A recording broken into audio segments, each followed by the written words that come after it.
so we're going to make the best of it. I represent Saskatchewan Apprenticeship and Trade Certification Commission.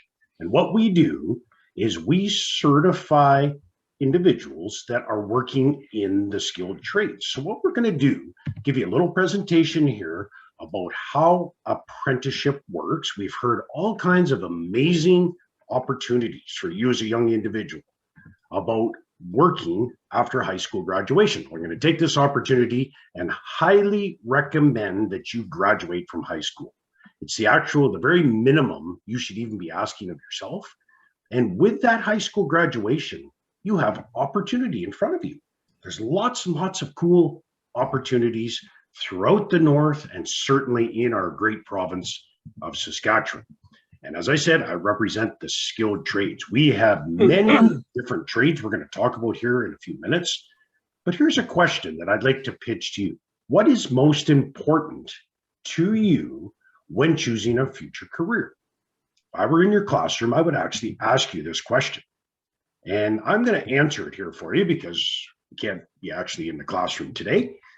I would suggest, is it something you're passionate about?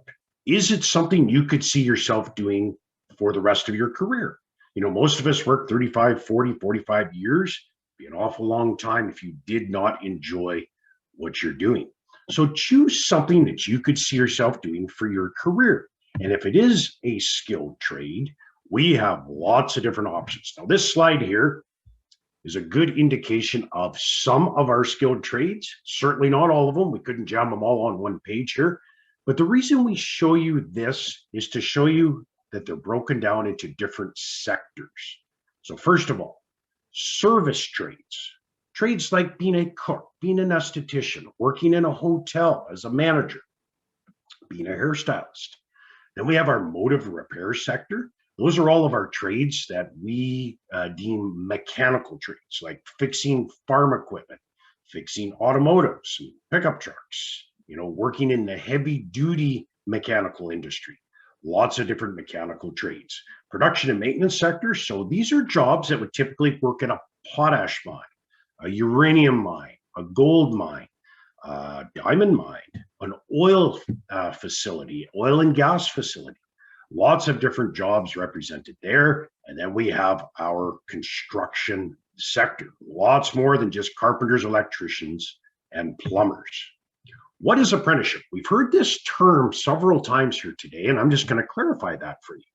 Apprenticeship is when you are working in a skilled trade, you are supervised by a journey person as you work through your apprenticeship. Ultimately, you're going to work alongside of a journey person, learning from them. It's like going to work and having a personal trainer to work alongside of. And that's where you learn that skill needed to become a journey person. There's a big component of technical training. We've heard a couple of things, a couple of folks weigh in on that, and I'm going to explain how that all works here right now. So as an apprentice working in a skilled trade, about 85% of your year, you're actually going to work. You're learning on the job, supervised by a journey person. 15% of our year, you are actually in school.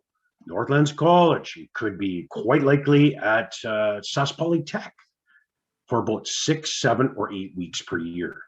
So a journey person is, you heard me say that word, journey person. They've completed all of their training. They passed the Red Seal exam or a provincial journey person certificate, and that is where you are certified and you're able to do the work of a journey person. So in summary, how does this all work? Graduate from high school, find employment, or we've heard some great options about going to get some pre-employment. And that is your training a little bit upfront to make you employable. Then you get into your apprenticeship. You sign a contract with your employer, so that's called indenturing as an apprentice. You keep track of your hours. I heard this morning lots of folks talk about Form 6As and documenting your hours. And then that lets us know that you are actively working in the skilled trades.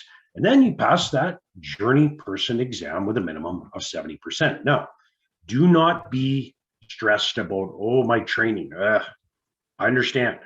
Let me just tell you this. If you have a good work ethic, and you treat your training with that good, same great work ethic, you won't have any issues whatsoever. And here's why. Those instructors are there to mentor you, to train you, to help you. If you put the effort in at school, they are more than happy to go the extra mile to help you, to mentor you. If you get into a bit of a tough spot, we will help you out with some additional training, some extra help on the side there, a mentor off to the side that's going to help you. And I can tell you, you put the effort in, you will get a minimum of 70% and be proud of that. Here's an interesting fact from the Canada's 10-year forecast from the construction industry. They tell us by 2028, the average age of a construction worker in Saskatchewan will be 41. Here's an interesting fact here. 20% of today's currently working construction workers will be retired. If I were in your classroom, I would say to you, what does that mean for you as a young person? Well, the simple answer is opportunity. You have many employers that are going to be standing there saying, hey, come and work for me. We need help. Our senior folks are retiring, and we need to replace them with some individual that wants to work, many individuals that want to work, and we will train you. We will get you through your apprenticeship. We will pay you well. It is good stuff. So just briefly, what is this whole deal going to cost? When you get registered as an apprentice, $200. $105 a week is all your training is going to cost. So $850-ish at the very most. You would have to come up with some food or rent if you had to go away from school, from your home community to go to school. Certainly some books, some tools, some safety equipment. Lots of programs available out here. Let me just briefly touch on these here right now. When you attend your technical training for 8, 9, 6 weeks, whatever your trade is, you will get paid through employment insurance. And I'm sure most of you know what that is. It's a program of the federal government that will give you about 52 to 55% of your wages while you're going to school. The next point here, living away from home allowance. We will help you out with an additional $125 per week. This is going to help offset your room and board costs. There's federal grants if you're working in an interprovincial or red seal trade. I'll just briefly explain that there's over 40 different trades here in our province, and about 30 of them are what we deem as interprovincial or red seal trades. And if you're working in a red seal trade, gentlemen, the federal government has $4,000 for you. Ladies, if you are working in a non-traditional male-dominated trade, not hairdressing, not cooking, but maybe you want to be a welder or a pipe fitter or a heavy-duty mechanic, federal government has $8,000 for you. Gentlemen, let's just be happy for the ladies. Now, the SYA program, I'm just going to briefly touch on that. This is a cool little program that you can participate in right here in high school. That's going to give you some additional benefits. And I'll talk about that here in a minute. But before I leave this slide here, this one here, some employers also pay for your expenses. Young people, work ethic. I can tell you straight up, I know of many employers that will go the extra mile and take care of everything for you. And what do you got to do? Show up on time, have a positive attitude, be willing to learn from your mistakes, ask those questions, ask for help. Your employer wants to see you succeed. And when you are that young person that has that fantastic work ethic, they will certainly go the extra mile.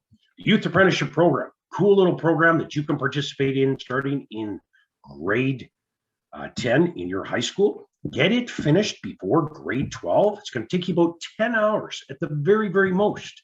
It's going to help you understand all about apprenticeship, how it works, what is expected from you after high school graduation. It's going to give you some extra little pointers on how to be successful. You get all of those done, and we're going to take a look what they are here in a minute. We're going to take care of your $200 registration fee that I mentioned. We're also going to take care of that $850 tuition cost for your first year. We're also going to give you a head start for 300 hours. That's a tremendous head start. There's also some scholarships that you can participate in.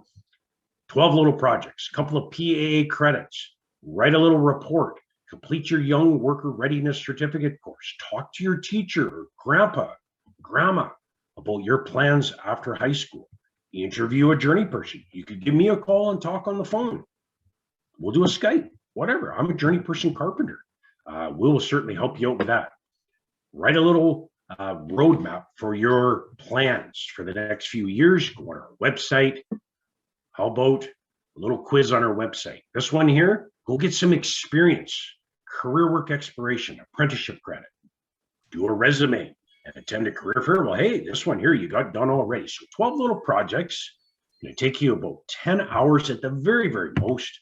We will give you all of those benefits that I've mentioned.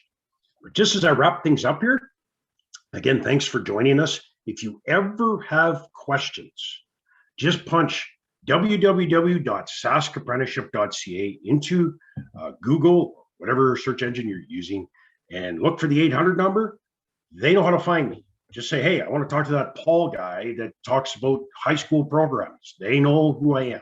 I would be thrilled to interact with you and certainly give you some pointers on what you need to do after high school. But participate in that youth apprenticeship program. There's lots of good things to be had. Thanks for this opportunity. Have a great rest of your day. Thank you so much, Paul. We have to move on, but if anybody has any direct questions to Paul, please do chat with him or put it down in the, or put it out, your question out to everybody. So I'm going to turn our presentation over to the Sask Mining Association, and Lynn is here with us today to tell us a little bit about the Sask Mining Association.